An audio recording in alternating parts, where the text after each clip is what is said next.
एक बार एक पूनम नाम की लड़की जो सिविल सर्विस का एग्जाम देने के लिए अपने माता पिता के साथ में कार से जा रही होती है। तभी अचानक रास्ते में कार पंचर हो जाती है और पंचर होने के बाद पूनम परेशान हो जाती है और उसके माता पिता भी परेशान हो जाते हैं। अब मात्र 2 घंटे एंट्री में बचा रहता है और जाना रहता है 10 किलोमीटर। उसी टाइम कोई भी गाड़ी कोई भी सवारी नहीं मिलता है। तभी देखते हैं कि दूर एक आदमी ठेले पे कुछ कबाड़ बीन रहा होता है। पूनम के माता पिता जाते हैं और उस कबाड़ी से बोलते हैं कि मैं तुमको आज से तुम 10 दिन तक जितने पैसे कमाओगे उतने पैसे तुमको दे दूंगा।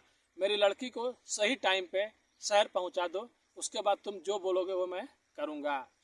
जो ठेले वाला रहता है अपने मुंह पे रुमाल बांधा रहता है और बस पूनम के जब माता पिता उस ठेले वाले से कहते हैं तुरंत ठेला वाला मान जाता है। वहीं पर अपना सारा सामान उझिल देता है, निकाल देता है और पूनम को अपने ठेले पे बैठा के 10 किलोमीटर का सफ़र 1 घंटे के अंदर तय करता है। और जब वहाँ पे जाता है और उतरने के बाद जब पूनम उसको पैसे देती है तो पैसे लेने से इनकार करता है। लेकिन जब पूनम पैसे रख के वहाँ से जाने लगती है तब वो लड़का बोलता है कि पूनम जी रुकिए। और उसके बाद जब अपने सर से रुमाल खोलता है तो आंखों में आंसू रहते हैं और पूनम उसको देखकर वहीं पे रोने लगती है और चुपचाप बेचारी वहाँ से चली जाती है। तो चलिए पूरी कहानी को इस वीडियो के माध्यम से बताएंगे कि पूनम और उस लड़के में क्या रिश्ता था।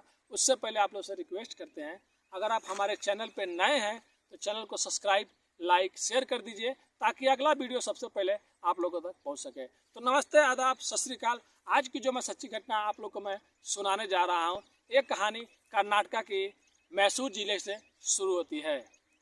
होता यह है कि मैसूर जिले से कुछ किलोमीटर दूर एक छोटा सा गांव रहता है और उसी गांव में एक घर में शादी पड़ी होती है। वहीं पे सब लोग आए रहते हैं और पहली बार पूनम भी अपने माता पिता के साथ में वहीं पे आए रहती है। और वहीं पे कुछ दूर एक कैमरामैन सबका वीडियो शूटिंग कर रहा होता है, सबका फोटो खींच रहा होता है। पूनम बार बार उस कैमरामैन को देखती थी क्योंकि पूनम को फोटो खिंचवाने का बहुत शौक था। तो उसने कैमरामैन से बोला मैं जिधर भी जाऊं, दूल्हे के पास जाऊं या दुल्हन के पास जाऊं तो आप मेरी फ़ोटो ज़रूर खींचना। और फ़ोटो खींचने वाला जो लड़का था उसका नाम राजू था। फिर बाद में राजू बोला कि आप जहां भी रहोगी मैं आपका अगर वीडियो बनाऊंगा तो दूल्हे के घर वाले या दुल्हन के घर वाले गुस्सा हो जाएंगे। पूनम बोली नहीं गुस्सा होंगे, फिर भी आप थोड़ा बहुत मेरा कवरेज ज़रूर करना, वीडियो में मुझे ज़रूर लाना। इसके बाद थोड़ा बहुत राजू में और पूनम में इशारे होने लगे, मैं यहाँ पे खड़ी हूँ, मैं वहाँ पे खड़ी हूँ। और राजू उन लोगों के साथ में पूनम का भी वीडियो उसमें निकालते रहा। फिर ऐसा होने के बाद जब खाने का टाइम आता है, राजू बेचारा वीडियो शूटिंग कर रहा होता है क्योंकि आप लोग को भी मालूम है कि दूल्हे दुल्हन के घर के सब लोग तो खाना खा लेंगे, लेकिन अगर कैमरामैन खाना खाने बैठ गया तो शूटिंग कौन करेगा, फ़ोटो कौन खींचेगा। फिर पूनम बेचारी देखती है कि कैमरामैन तो बेचारा फ़ोटो खींचने में और सबका वीडियो बनाने में लगा हुआ है। पूनम एक प्लेट में थोड़ा सा चावल और थोड़ा सा चिकन लेके आती है और कैमरामैन को बोलती है कि आप थोड़ा सा लेके आई हूँ, खा लो और दो मैं शूटिंग करती हूँ। राजू बोलता है नहीं रहने दीजिए, मैं कर लूँगा, लेकिन आपको इतना लाने के लिए दिल से शुक्रिया, आप बहुत अच्छी हैं। फिर वहीं पे राजू बोलता है कि आप खाना खा लीजिए, मैं बाद में खा लूँगा। पूनम बोलती है नहीं नहीं, आप 5 मिनट लगेगा, आप खाना खा लो और मेरे को कैमरा दो। राजू पूनम को कैमरा दे देता है और बता देता है कि यहीं से खड़े होकर चारों ओर कैमरा स्लो घुमाते रहो। और राजू बेचारा बैठ के खाना खा लेता है और खाना खाने के बाद उठता है। फिर राजू जाता है, हाथ धोता है और उधर से खाना लेके एक प्लेट में आता है। पूनम को बोलता है कि आपने तो हमारे लिए खाना लेके आई हैं, अब मैं आपके लिए लेके आया हूँ, आपको भी यहीं पे बैठ के खाना होगा क्योंकि आपने भी खाना नहीं खाया है। पूनम बार बार मना करती है, लेकिन राजू बोलता है कि आपके कहने पे मैंने खाना खाया तो मेरे कहने पे आप भी खाना खा लो। पूनम भी उसकी बात मान जाती है और खाना खा लेते हैं। पूनम खाना खाने के टाइम राजू से बहुत कुछ बातें पूछती है कि आप कितना तक पढ़े हो, मतलब आप ये काम कितने दिन से कर रहे हो। राजू सब चीज़ पूनम को बता देता है। फिर पूनम बोलती है कि अपना मोबाइल नंबर आप दे दो, अगर वीडियो बन जाए कैसेट आए या मेरा वीडियो आप अलग से निकाल सकते तो निकाल के मेरे मोबाइल पे व्हाट्सएप पे भेज देना। राजू अपना नंबर दे देता है और वहाँ से फिर वो लोग बारात चली जाती है। सुबह होता है, राजू भी चला जाता है। एक दिन बीत जाता है, दूसरा दिन बीत जाता है, तीसरे दिन एक न्यू नंबर से मैसेज आता है, हाय। राजू देखता है तो ज़्यादा इंटरेस्ट नहीं लेता है, उसका रिप्लाई नहीं देता है। फिर उसके 1 घंटे बाद, हाय, क्या मुझे भूल गए, मैं पूनम बोल रही हूँ। राजू 1 घंटा तक मैसेज देखा ही नहीं रहता है, इसके लिए रिप्लाई नहीं देता है। फिर उधर से पूनम डायरेक्ट फ़ोन करती है और जब राजू उठाता है तो थोड़ा सा गुस्से में अपनापन दिखाते हुए बोलती है, क्या 2 दिन में ही मुझे भूल गए? 2 दिन तो पहले बहुत खाना खिला रहे थे, बोल रहे थे जब तुम फ़ोन करना तो मैं बात करूँगा, आप फ़ोन करोगे तो। आपको एक बार मैसेज की, आपने रिप्लाई नहीं दिया, दूसरे बार भी मैसेज की, रिप्लाई नहीं दिया। फिर राजू बोला, एक बार मैंने देखा लेकिन मेरे को मालूम नहीं था कि आप हो। फिर पूनम बोली, कोई बात नहीं, चलिए ठीक है, और बताइए सब ठीक है? बोलता है ठीक है। फिर पूनम से हाल चाल पूछता है। उसके बाद थोड़ा बहुत इन लोगों में दोस्ती और चालू हो जाती है। उसके बाद पूनम बोलती है कि आप हमारा वीडियो सेंड कर दीजिए, लेकिन राजू बोलता है कि 1 दिन और रुक जाइए, कल रात को 12 बजे 1 जनवरी कल से शुरू हो जाएगा, उस टाइम दिसंबर रहता है, मैं आपका वीडियो 12 बजे नाइट में भेजूंगा जब 1 जनवरी आएगा। तो पूनम भी बहुत खुश होती है, बोलती है कि मुझे उस रात का इंतज़ार है जो कल रात को आएगा। पूनम 11 बजे से ही ऑनलाइन रहती है, राजू बेचारा ऑनलाइन नहीं रहता है। पूनम थोड़ा सा परेशान होती है कि क्या हुआ, उसने बोला था 12 बजे से पहले मेरे को मेरा वीडियो भेजेगा, लेकिन अभी तक वो ऑनलाइन ही नहीं आ रहा है। उसका लास्ट सीन 9 o'clock को यानी कि 9 बजे दिखा रहा है, लेकिन जैसे ही 12 बजने में 1 मिनट कम रहता है, पूनम के मोबाइल में कुछ मैसेज जाता है और जब पूनम खोलती है तो उसका वीडियो राजू बहुत अच्छी तरह से एडिटिंग करके भेजा रहता है।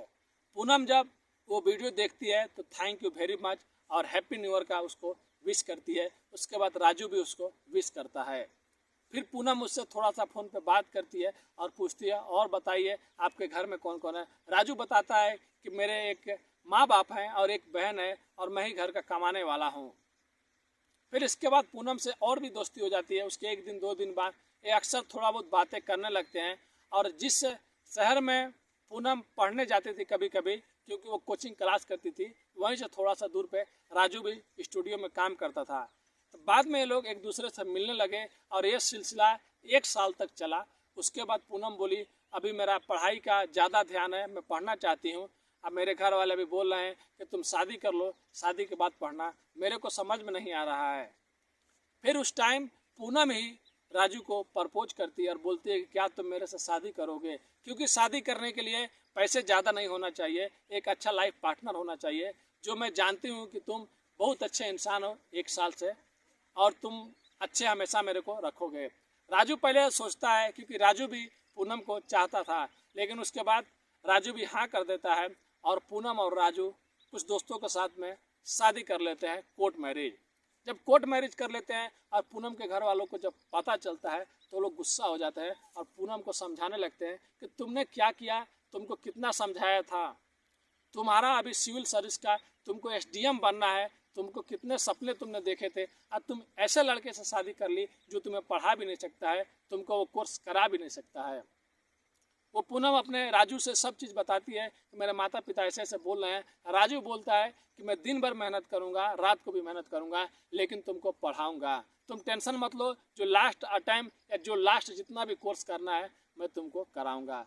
फिर पूनम उसके साथ में, राजू के साथ में चली जाती है और उसके साथ में हमेशा के लिए रहने लगती है। 2 साल बीता रहता है, पूनम और राजू एक दूसरे के साथ में बहुत अच्छे से रहते हैं और उस टाइम पूनम का जो भी मतलब एग्ज़ाम रहता है, आने वाला रहता है और जितना भी कोर्स करनी होती है करने वाली रहती है। उसी टाइम पूनम की माता का तबीयत खराब हो जाता है और राजू पूनम को उसके घर पे लाके छोड़ देता है और चला जाता है। 10 दिन बीत जाता है, 15 दिन बीत जाता है, पूनम थोड़ा अपने माँ की सेवा में लगी रहती है, इसके लिए राजू उसको बार बार फ़ोन नहीं करता है। लेकिन 15-20 दिन होने के बाद जब राजू फ़ोन करता था तो पूनम थोड़ा सा गलत बोलती थी, अच्छा नहीं बोलती थी कि तुम क्या चाहते हो, मैं अपनी माँ को छोड़ कर तुम्हारे घर पर चली आऊँ, तुम बार बार फ़ोन करते हो, तुमको आना है तो तुम इधर आ जाओ अपने माँ बाप को छोड़कर, तो मैं अपनी माँ को कैसे छोड़ कर तुम्हारे घर पे आऊँगी। राजू उस टाइम समझाता है और बोलता है कि मैंने ऐसी कुछ बात ही नहीं बोला, मैं तो ये बोल रहा हूँ कि तुम घर कब आओगी। पूनम वहाँ पे थोड़ा गुस्सा उस्सा में बोलती है। फिर 1 महीना बीत जाता है, दूसरा महीना बीत जाता है और दूसरा महीना में इतना ज़्यादा झगड़ा होता है कि पूनम बोल देती है राजू को, आज के बाद तुम मेरे मोबाइल पे या मेरे माँ बाप के मोबाइल पे फ़ोन करना नहीं, तुमसे कोई भी रिश्ता नहीं है। राजू बहुत रोता है और बोलता है कि बताओ, तुमने बोला तो मैं तुमसे शादी किया, आज तुम ये बात बोल रही हो। ठीक है, मैं तुमको फ़ोन नहीं करूँगा, तुम मेरे बगैर खुश रहोगी। पूनम बोलती है हाँ मैं रह लूँगी, मैं अपने माता पिता के साथ में रहूँगी, अब मेरे पिता जो है मेरे को पढ़ा सकते हैं, तुमसे कोई भी मतलब नहीं है, तुमसे शादी करके मैंने बहुत बड़ी गलती की। राजू बेचारा उसी टाइम सिम निकालता है और तोड़ के गुस्से में फेंक देता है। अब 2 महीना बीतने के बाद 1-2 महीने और बीत जाते हैं और 2 महीना 4 महीने हो जाते हैं। 4 महीने बाद पूनम का जब लास्ट अटैम्प्ट यानी सिविल सर्विस एसडीएम बनने का एग्ज़ाम रहता है, फिर उसके पिता एक कार बुक करते हैं और उसके पिता और उसके माँ और जो ड्राइवर रहता है वो लोग जा रहे होते हैं। शायद संजोश इत्तेफाक से उसी शहर से वो लोग होके जाने वाले थे। अचानक 10 किलोमीटर पहले ही गाड़ी के इंजन में खराबी आ जाती है और गाड़ी वहाँ पे ख़राब हो जाती है और टाइम बचा रहता है मात्र 2 घंटे और 10 किलोमीटर का सफ़र। मतलब अगर आप 2 घंटे का पहले वहाँ पे नहीं पहुँच पाए तो आपका सारा मेहनत बेकार जाएगा। फिर उसके बाद उसका पिता निकलते हैं बाहर, 5-10 मिनट हो जाता है, कोई भी गाड़ी नहीं आता है। उस टाइम ट्रक या लारी यही सब आता था, तो लारी में तो बैठ के एक लड़की जा नहीं सकती है, उसको हाथ नहीं देते थे। लेकिन थोड़ा से दूर पर देखे तो एक आदमी ठेला लेके घूम रहा था, जो सर पे रुमाल बांधे हुआ था, चेहरा तो नहीं दिख रहा था लेकिन थोड़ा सा कपड़ा अच्छा पहना हुआ था। ठेला भी बेचारे का थोड़ा नया दिख रहा था, कुछ उस पर कबाड़ था। उसके पिताजी पूनम के जाते हैं और बोलते हैं कि बेटा एक हमारा काम है और वो कर दोगे तो तुम्हारी बहुत ज़िंदगी भर मैं मेहरबानी समझूंगा, तुम्हारा एहसान समझूंगा। ठेले वाला तो कुछ बोलता नहीं है, सर हिलाता है। फिर उसके पिता बोलते हैं कि हमारी एक लड़की है जो सिविल सर्विस का एग्ज़ाम देने वाली है और कई सालों से मेहनत की है और उसको 10 किलोमीटर 1 घंटे में पहुंचना है, 2 घंटे टाइम है, यानी कि पहले पहुंचना है। अगर तुम पहुंचा दोगे तो 10 दिन में तुम जितना कमाते हो बेटा, मैं तुमको उतना 1 दिन में ही दे दूंगा। वो ज़्यादा कुछ नहीं बोलता, ठेले वाला सर हिलाता है और जो कुछ कबाड़ रहता है वहाँ से फेंक देता है और एक अच्छा सा नीचे कवर रखा रहता है, बैग रखा रहता है, वो अच्छा से उसमें बिछा देता है और बोलता है कि ठीक है आप उनको बुलाइए। पूनम आकर उसमें बैठ जाती है, दोनों हाथ से साइड में पकड़ लेती है और बोलती है कि आप थोड़ा जल्दी चलिएगा क्योंकि टाइम ज़्यादा नहीं है। फिर बेचारा जो ठेले वाला रहता है, ठेले वाला 1 मिनट के लिए भी सीट पे नहीं बैठता है। आप लोग को भी मालूम होगा, जो लोग साइकिल चलाते हैं, अगर साइकिल तेज चलाना है तो अक्सर लोग खड़ा होकर चलाते थे। सेम वो ठेले वाला 10 किलोमीटर सफ़र, वो भी जो अच्छा रास्ता नहीं है, स्पीड तेज चला के पूनम को लेके जाता है। पूनम देखती है तो सोच में पड़ जाती है कि आखिर में ये मेरे लिए इतना तेज क्यों चला रहा है, बेचारा एक बार भी सीट पे नहीं बैठा था। लेकिन बात कुछ और होने वाला था। अब पूनम को चौंकने की बारी थी। पूनम के पिता पहले ही पैसे पूनम को दे दिए रहते हैं, जब तुम गेट पे पहुंच जाना तो ये रिक्शे वाले को, ठेले वाले को पैसे दे देना बेचारे को। जब वहाँ पे पहुंचकर पूनम पैसे देती है तो ठेला वाला हाथ हिलाता है, बोलता है कि नहीं चाहिए। फिर पूनम बोलती है कि नहीं ले लीजिए, ये आपका मेहनत का है और आपका एहसान मैं ज़िंदगी भर नहीं भूलूंगा, क्योंकि आप अगर नहीं होते तो शायद मेरा सपना टूट जाता। और पूनम थोड़ा सा दूर गई रहती है, तब वो बोलता है रुकिए और अपने सर से रुमाल हटाता है। आंखों में आंसू रहते हैं और चेहरे पे एक मासूमियत रहता है और एक लाचारी रहता है। पूनम जब देखती है तो उसकी आंखें दंग हो जाती है, क्योंकि सामने कोई और नहीं, वो ठेले वाला कोई और नहीं रहता है, वही राजू रहता है जिससे कभी पूनम ने कभी प्यार किया था। फिर वो पूनम के पास जाता है और पैसे सब पूनम को दे देता है। बोलता है कि आज भी मैं तुमको अपना पत्नी मानता हूँ और तुम्हारे लिए मैं कुछ भी कर सकता हूँ। तुम भले मुझे मानो या नहीं मानो, तुमने अभी ठेले में बोला और तुम्हारे पिताजी भी बोले कि मैं तुम्हारा कभी एहसान नहीं भूलूंगा, और तुमने भी बोला कि मैं आपका एहसान कभी भी नहीं भूलूंगी, तो मैं वैसे ही छोड़ देता हूँ, जाओ आप। तो मैं उस एहसान का बदला आपसे नहीं लूँगा पैसे लेकर। आप जाओ, एग्ज़ाम दो, पास हो जाओ, एसडीएम बन जाओ और लाइफ में हमेशा पूनम जी खुश रहना। जब इतना बोलता है पूनम जी खुश रहना और आंखों में से आंसू गिर रहे होते हैं राजू को, तो पूनम भी रोने लगती है और बेचारी वहाँ से चले जाती है। और उसके बाद राजू अपना ठेला उठाता है, फिर से जहाँ पे कबाड़ गिराया रहता है वहाँ पे आ जाता है और फिर से बिनने लगता है। पूनम जब शाम के टाइम घर पे आती है तो चेहरा उतरा होता है। उसकी माँ पूछती है कि पूनम क्या हुआ, पेपर अच्छा हुआ कि नहीं हुआ बताओ। पूनम कुछ नहीं बोलती, अपने रूम में चली जाती है और रूम का गेट बंद कर देती है। 1-2 घंटे 3 घंटे बीत जाते हैं, रात को 10 बज जाते हैं। उसके बाद उसके पिता बोलते हैं कि क्या हुआ बेटी, बताओ क्या प्रॉब्लम हुआ, तुम दरवाज़ा खोलो, खाना तुम क्यों नहीं खा रही हो, एग्ज़ाम हुआ या नहीं हुआ तुम बताओ। फिर पूनम 10 बजे अंदर से थोड़ा आंखों में आंसू लेकर बाहर निकलती है और बोलती है कि पिताजी ये बताइए मैं गलत लड़की हूँ। उसके पिता बोलते हैं नहीं तुम गलत लड़की नहीं हो।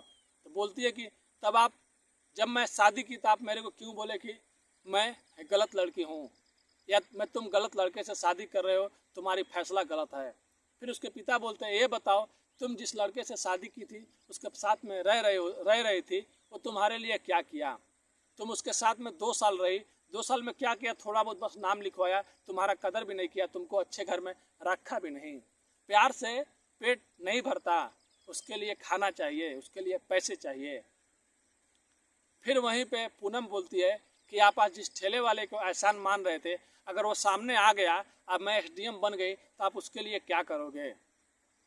तब पूनम का पिता बोलता है कि उसके लिए वो जो चीज़ मांगेगा मैं उसको दे दूंगा। बोलेगा कि मुझे पैसे चाहिए, मुझे घर चाहिए, तो मैं सब चीज़ दे दूंगा क्योंकि उसने मेरे ऊपर एहसान किया है, उस टाइम में हेल्प किया है। तब पूनम रोते हुए बोलती है कि वो कोई और नहीं ठेले वाला, वो मेरा राजू था, मेरा राजू था। फिर उसके पिता भी बेचारा थोड़ा सा नर्वस हो जाते हैं जब बोलती है कि मेरा राजू था, मेरा राजू था, कि मैं 10 किलोमीटर की सफ़र उसके साथ में की, 1 मिनट के लिए भी सीट पे नहीं बैठा था बेचारा। पैर दुख रहे होंगे, हाथ दुख रहे होंगे, वैसा काम मैंने करते हुए उसको कभी भी नहीं देखा, लेकिन बस मेरे लिए 1 मिनट भी सीट पे नहीं बैठा और मुझे टाइम से गेट पे पहुंचाया। तो ये बताइए आप उसका एहसान मानते हैं कि नहीं मानते हैं। आप उसको गलत बोलते हैं, वो अच्छा है कि गलत है। अब उसकी माँ भी बेचारी वहाँ पे कुछ नहीं बोलती है। फिर उसकी माँ बोलती है जाने दो बेटी, जो भी हो गया सो हो गया, राजू को हम लोग अपना लेंगे, राजू बहुत अच्छा है। फिर पूनम रोने लगती है और अपने माँ को गले लगा लेती है। उसके पिता भी बोलते हैं कि पूनम मेरे से गलती हो गया, मैंने उसे समझा नहीं। फिर पूनम बोलती है कोई बात नहीं है, मैं कल राजू से मिलने जाऊंगी, चाहे जो हो जाए पिताजी, मैं उसके साथ में रहूंगी, वो चाहे जैसे भी रखेगा, और आप लोग को सबके सामने उसको अपनाना होगा। उसके पिता भी बोलते हैं कोई भी बात नहीं बेटी, तुम कल जाकर उसको मेरे घर पे, अपने घर पे लेके आना। फिर पूनम वहाँ से जाती है और उस शहर में जो सिटी रहता है वहाँ पे जाती है और स्टूडियो में जाती है, और जाकर वहाँ पे स्टूडियो में जब जाती है, अपना चेहरा जब खोलती है, दुपट्टे से बांधी होती है, तो उसके स्टूडियो के कुछ लोग उसको जान रहे होते हैं कि ये राजू की वाइफ है। वो लोग सब बोलते हैं भाभी नमस्ते, आप कैसे। वो बोलती है कि राजू जी कहाँ है, यहाँ पे आते हैं कि नहीं आते हैं। तब वो लोग बताते हैं कहानी कि आपके जाने के बाद राजू बेचारा पी रहा था, घूम रहा था, कोई भी काम नहीं कर रहा था। घर में इतना ज़्यादा परेशानी आई, उसके पिता का तबीयत खराब हो गया।